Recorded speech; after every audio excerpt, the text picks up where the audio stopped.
Shalom, y'all. Shalom, shalom. Man, I guess I'm supposed to be doing stuff today. Um, Today's my Sabbath, by the way. Today's my Sabbath. Um, and I guess Sabbath was supposed to be on the topic today. Um, I realized something. Um, how can I say this? The Sabbath.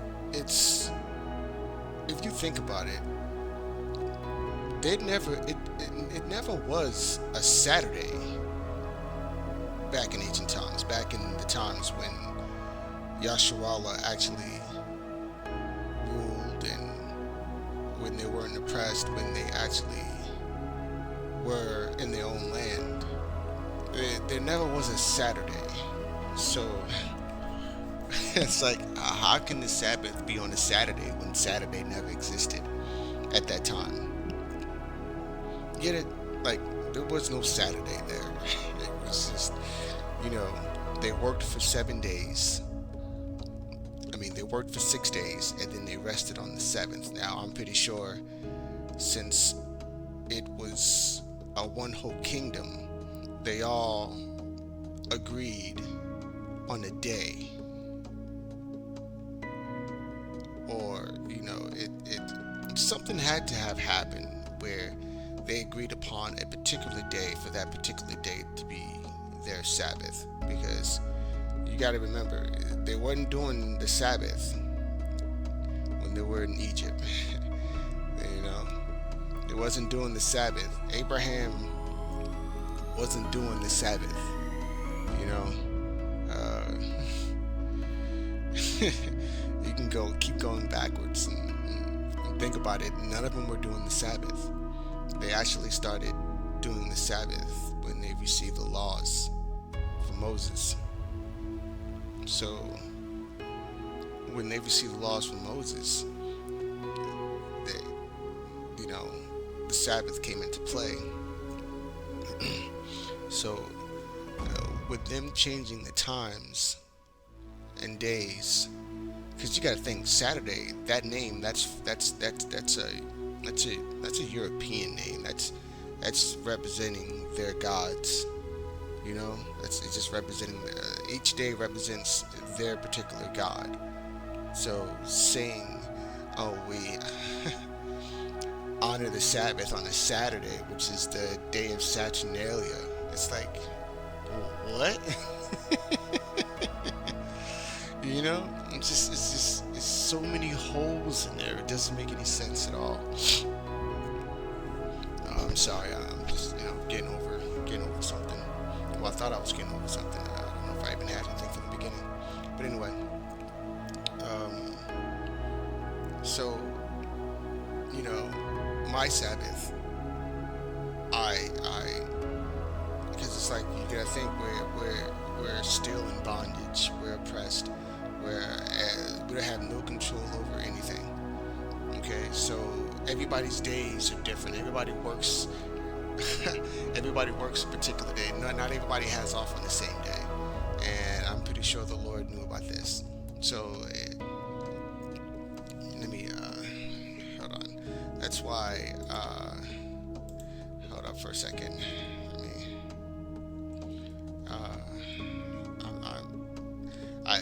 It says you work 7 days and then you work 6 days and then you rest on the seventh. So I'm sorry, y'all. Give me a sec. I'm not prepared. When I do these things, I'm never prepared. I just go with it. You know what I mean?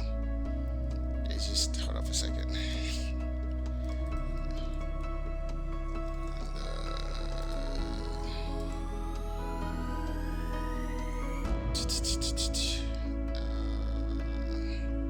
Okay, we're in, this is Exodus, chapter 34, 21, verse 21. 6 days thou shalt work, but on the seventh day thou shalt rest. Okay, so 6 days thou shalt work, but on the seventh day thou shalt rest. That's the key thing right there. It didn't say, okay, on Saturday, you rest on Saturday. It just says you work 6 days, and on that seventh day you rest. You give that day to the Lord on the seventh day. You know, everybody's days are separate. Everybody's days are different. Everybody are obligated because we're still under under the oppression. We're still in bondage. We're not free yet. Everybody's still obligated to swim in this filthy system where we have to do things according to the way they have everything set up. You get me? So not everybody's gonna have off on the Saturday. Not everybody's gonna have off on the Sunday. Not everybody's gonna have off on the Monday.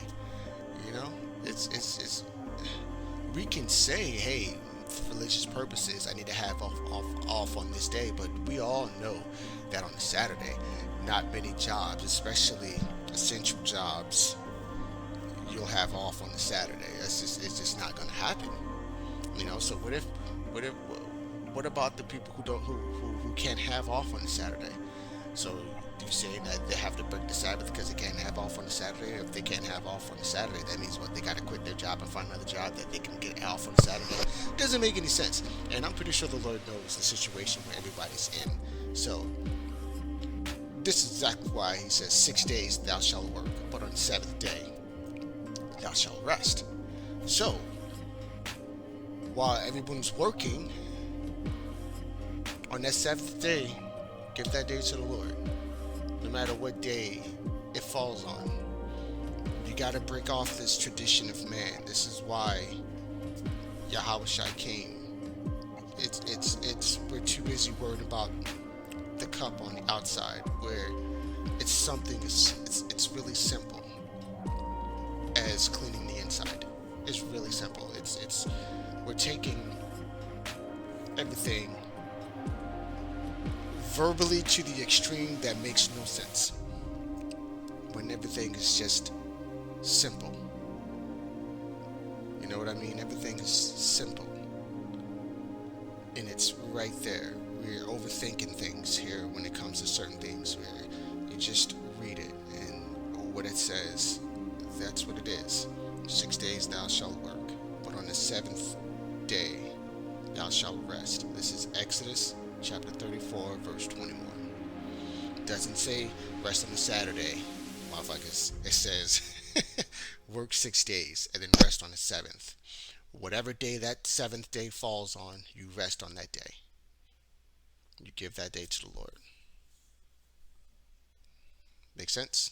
I hope it does. One more thing. Okay, I'm gonna say this, and you know, I'm not gonna pull none of my books out today. I'm just gonna fucking say this shit. Let's think. We see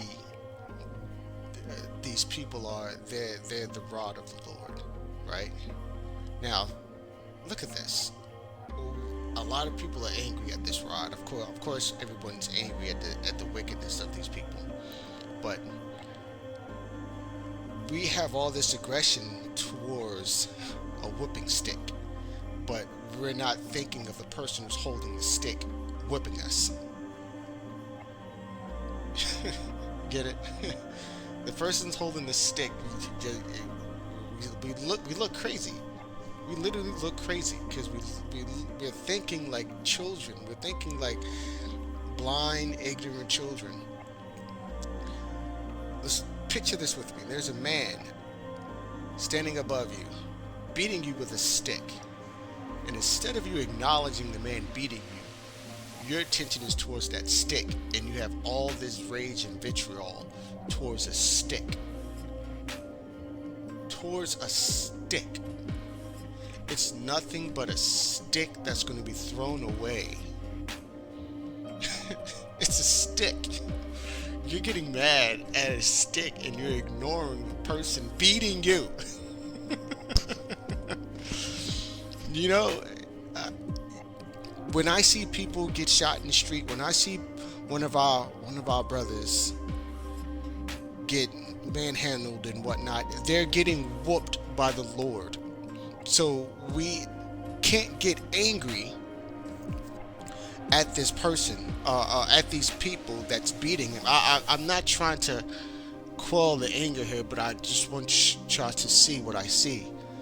Because when I see my brothers getting affected online, it doesn't bother me whatsoever. It doesn't affect me. It doesn't change my mood. There's no sympathy. There's no nothing. And there's nothing wrong with me. It's because I see something. I see a spirit being chastised by the Lord. The spirit did something either in this life or the past life for it to be chastised, because this is what's happening.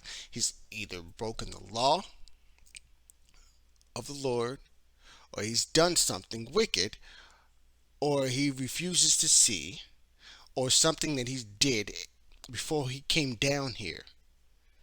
It's always something. It's you have to look at it. You get That's why my memory is not really good when it comes to verses and numbers. I'm just good with the words. When it comes to the book, I can say the verses and I know the words, but when it comes to directions and locations and numbers and blah, screw all that.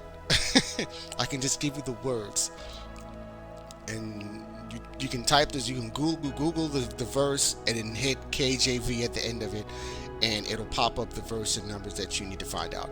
It says, how does it go? I'm paraphrasing here. Do not feel sorry for them. Do not weep for them. This is what happens when they're being chastised by the Lord. It says, do not weep for them. So he says, if the Lord says, do not weep for them, then it means that these spirits have done something and they refuse to see, or they love to dwell in ignorance, and that's just how it is. There's nothing you could do for them. Nothing. So I don't feel sorry for them. I don't. I'm not angry with them. I just know that that's not my business. This is between them and the Lord. Something's going on with them, or this is part of the Lord's plan. That's why he says, you're my buckler and my shield. If you think, if you play a lot of MMOs, like I play a lot of MMOs, we all know that the tank who holds the shield take all of the hits, take all of the blows, take all of the damages. So you got all these adversaries beating you down because you're a tank. But these adversaries are not paying no attention to the sword that's behind them, stabbing them in the back. And they don't even notice anything until they're dead. So we are the shield. We are the buckler. We are the Lord's tank. We are the shield. There's no swords yet. There's no swords here. There's no swords. I don't see no fucking swords yet. We are the shield. We are the buckler. We are the shield. We are the buckler. Understand this. And when one of us dies, it's for a purpose. It's for a reason. There's a motive behind that death. There's a motive behind each death of the Lord's people. It's not done random. There's a reason for it. Come up here.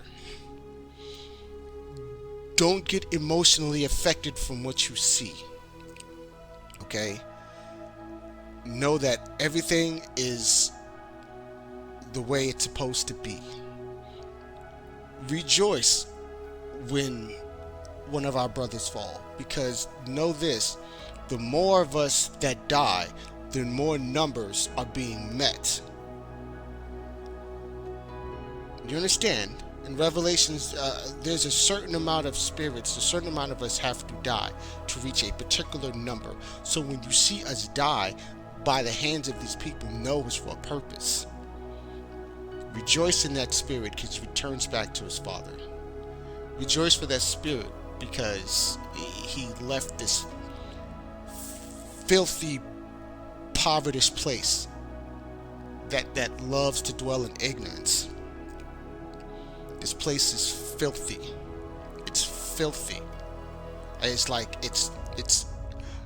there's no way to clean this filth off except once you let the body go. And even when the spirit is freed from this body, it still have to be cleaned, because that's how much That's how bad this place affects your spirit. It's just everyone, everyone. It's like all these people. They're all just filth, and they love it. They're like pigs wallowing in mud. Love to be filthy and just enjoy it.